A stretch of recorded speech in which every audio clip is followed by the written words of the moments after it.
Chapitre 1, Nomen nullius au lecteur. Vous tenez ce livre entre vos mains. Vous n'êtes pas tombé dessus par hasard.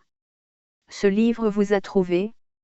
Peut-être l'avez-vous ouvert par curiosité ou peut-être parce qu'une partie de vous cherche une réponse que personne ne semble vraiment donner. Alors écoutez un instant. Je ne vous parle pas comme un héros, ni comme un prophète. Je suis simplement Nomen nullius, un homme ordinaire qui a compris quelque chose d'extraordinairement simple. Le monde dans lequel vous vivez n'est pas condamné. Il est simplement mal organisé. L'illusion de la complexité. On vous a appris que la société est une mécanique trop complexe pour être transformée. Que les systèmes économiques sont trop puissants. Que les institutions sont trop lourdes. Que l'humanité est trop divisée. Mais regardez autour de vous. Tout ce qui fait fonctionner ton monde existe déjà, des associations, des coopératives, des réseaux d'entraide, des universités, des organisations internationales, des communautés locales, des citoyens qui veulent agir.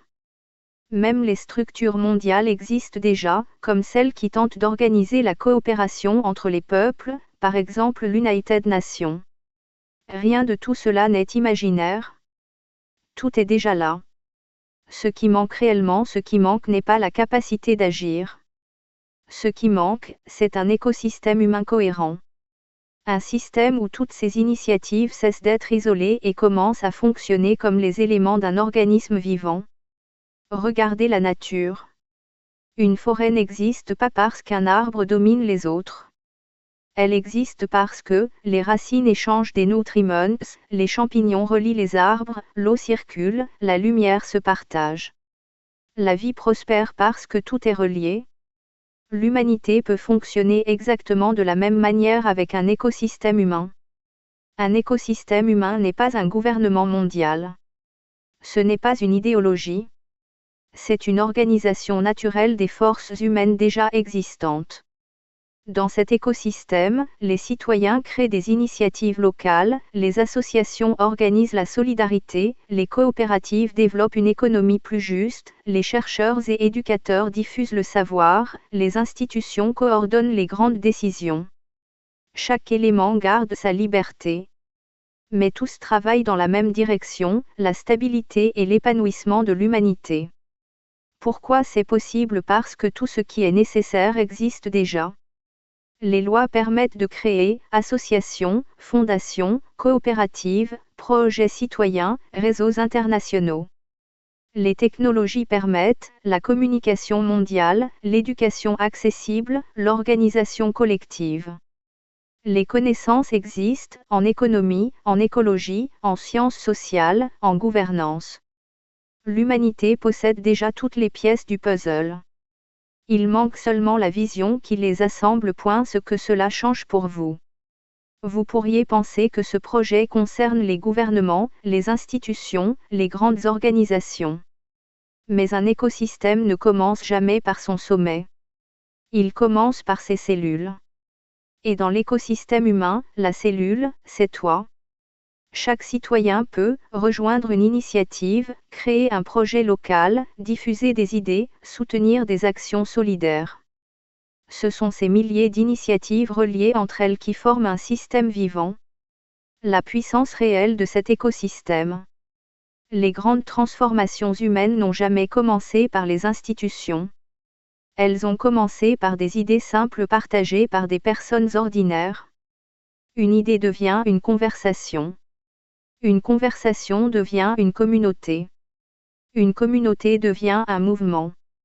Et un mouvement finit toujours par transformer le monde. La question n'est plus est-ce possible? La question est beaucoup plus simple. La question est, quand l'humanité décidera-t-elle de fonctionner comme un écosystème plutôt que comme un champ de bataille? Quand contre quand? Les outils existent. Les structures existent. Les connaissances existent. Il ne manque qu'une chose. La décision collective de relier ce qui est déjà là. Et cette décision commence toujours par un être humain qui comprend que le changement n'est pas une utopie. C'est une organisation différente de la réalité existante. Peut-être que cet être humain, aujourd'hui, c'est vous. Avec le texte contenu dans ce roman, c'est debout, seul, que je m'adresse à l'humanité. Je veux l'inviter à se relever en soufflant de l'espoir là où l'ombre a caché la lumière. L'humanité c'est qui? L'humanité c'est nous tous. C'est vous qui avez commencé à lire ces lignes, c'est moi. Et le reste du monde. 11 décembre 2025 minuit. J'ai toujours vécu sur mon nuage. J'ai longtemps cherché un chemin pour que certains d'entre vous puissent m'y rejoindre. J'ai essayé, encore et encore, mais en vain. Ce n'était pas possible ainsi. Pas à moi de vous y porter. Impensable à faire seul.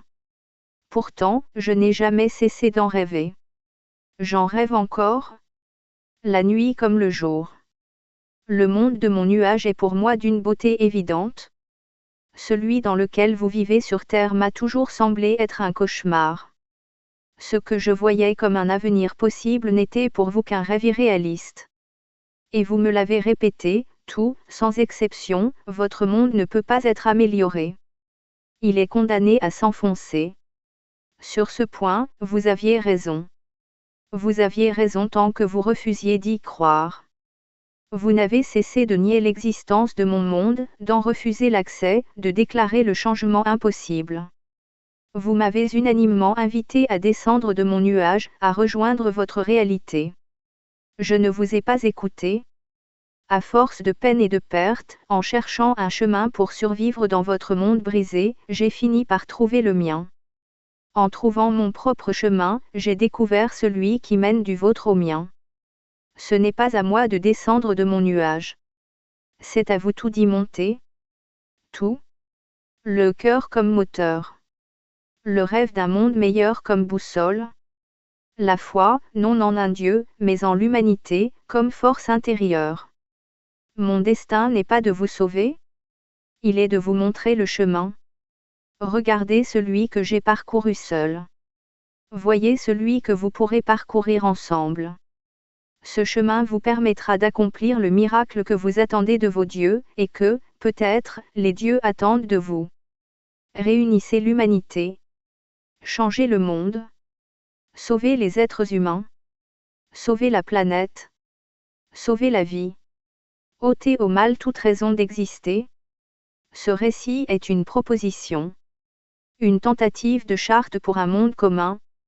Un appel à penser des lois à l'échelle de l'humanité.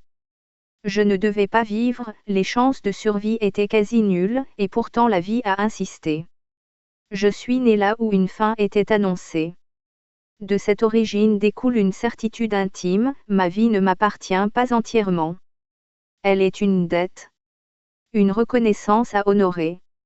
En grandissant, j'ai découvert un monde en profond décalage avec l'idée que je m'en faisais. La réalité de la vie était dure, injuste, souvent absurde. La souffrance semblait structurelle, intégrée, presque normale. Démoralisation et tristesse n'étaient pas des accidents, mais un état permanent. La vie faisait mal et cela me paraissait inacceptable. De cette douleur est née une question obsédante, et si la vie n'était pas condamnée à être ainsi? Il m'était impossible de m'y résigner. Si quelque chose faisait souffrir à ce point, alors quelque chose devait être compris, corrigé, transformé. J'ai avancé à contresens. On m'a expliqué que c'était impossible, inutile, déraisonnable. Que je n'étais ni légitime ni attendu. Que je portais un poids qui ne m'appartenait pas. J'ai souvent marché seul, douté, chuté, parfois erré. Et pourtant, devant moi, une autre réalité restait visible possible, mais absente. Alors j'ai cherché.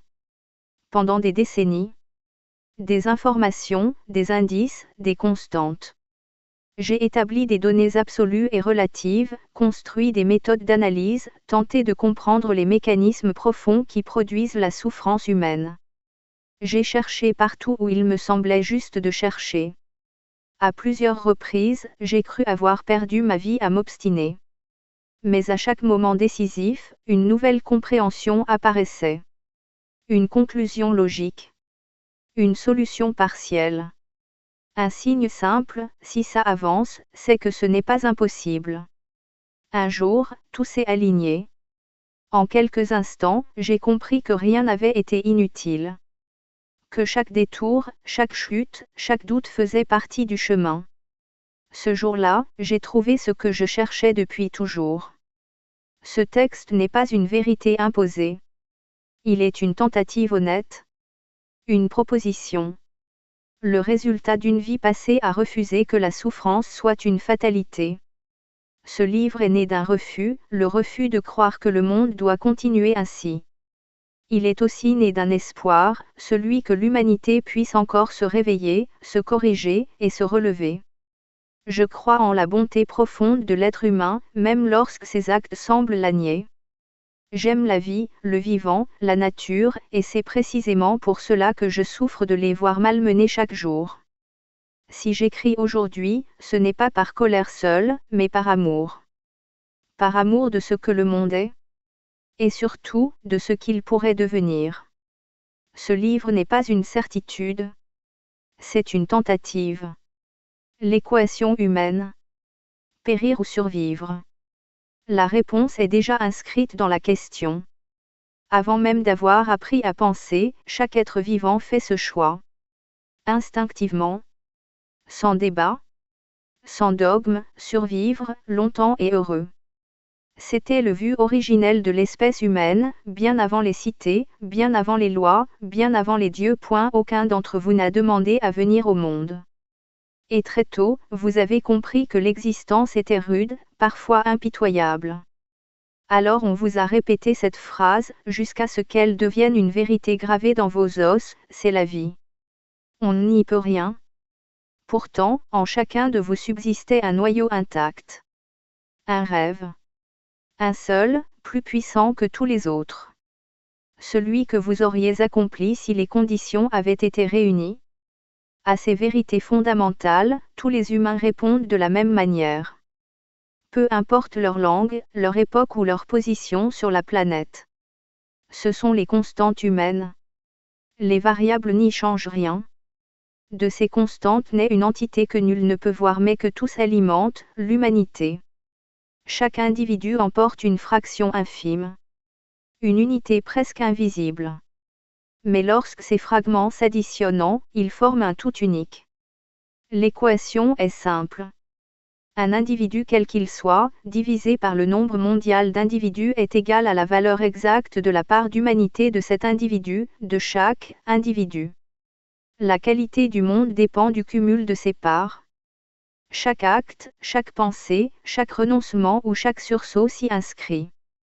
Si, à un instant précis, l'ensemble des humains orientaient leur volonté dans la même direction, alors l'humanité cesserait d'être un concept et deviendrait une force. Les anciens en parlaient sous forme de vibration, de chant, de résonance. Ils l'appelaient le souffle. Le ton premier. Ce que certaines traditions nommaient Om. Mais cette force pouvait être inversée. Un jour, à l'aube du XI siècle, une fracture se produisit. Une onde noire fut propagée à l'échelle planétaire. Invisible, mais totale. Les écrans relayèrent l'événement en boucle. Les esprits furent saturés. La peur se substitua à l'élan. Le désespoir prit racine. Ce ne fut pas une attaque contre des tours. Ce fut une attaque contre l'humanité elle-même. Depuis cet instant, l'espèce attend la fin. Elle la pressent. Elle l'imagine. Elle s'y prépare parfois sans lutter. Car sans espoir, aucune civilisation ne survit longtemps. Le désespoir est une extinction lente. Presque tout furent touchés. Presque tout. Certains peuples, encore liés au cycle naturel, résistèrent. Les autres regardèrent. Et en regardant, ils absorbèrent l'onde. J'ai vu autrement. Je ne sais pas pourquoi j'étais immunisé. Mais j'ai perçu la rupture. J'ai observé avant de comprendre. Puis j'ai compris. J'ai analysé les schémas. Reconstitué l'équation. Cherché la faille. Ce livre est un correctif. Un contre-signal. Une tentative de réalignement. Lorsque vous atteindrez la dernière page, quelque chose aura changé. En vous point et peut-être au-delà. L'humanité, c'est tout le monde, sans exception, ceux d'en bas, ceux d'en haut, toutes spécifications confondues. Nul n'est dispensé. La génération suivante, la première après nous, a le départ en main. Nous ne devons plus agir pour nous-mêmes, mais pour eux, les enfants de nos enfants, et de ceux qui suivront. En les aidant, nous sauvons la vie, nous préparons leur survie, et nous résolvons les problèmes récurrents qui nous ont toujours limités. Tout le monde veut une vie longue et heureuse, en bonne santé, avec l'espoir que cela ne s'arrête pas, que rien ne vienne menacer la continuité de l'existence. En proposant une solution destinée à tous, qui assure au maximum que chacun puisse obtenir ses vues universelles, il est impossible de ne pas capter l'attention et l'intérêt de quiconque. Tous sont censés être interlocuteurs, concernés, convaincables et, pour finir, volontairement engagés et conquis par le projet. Esquivez le mur. Changez de direction. Choisissez la voie juste, la meilleure. Déclenchez le pouvoir miraculeux qui libère l'humanité unifiée. Sauvez-vous. Sauvez le monde. Sauvez la vie. Lisez et transmettez aux générations futures. Hommes, vous ne risquez pas de disparaître parce que la Terre vous haït. Vous risquez de disparaître parce que vous avez oublié que vous viviez sur une planète vivante, sur une planète qui parle en équilibre, pas en promesse. Un humain s'adressant aux hommes, celui qui sait qu'il peut, sait qu'il devra et fera tant que sa raison soit louable. Nomen nullius.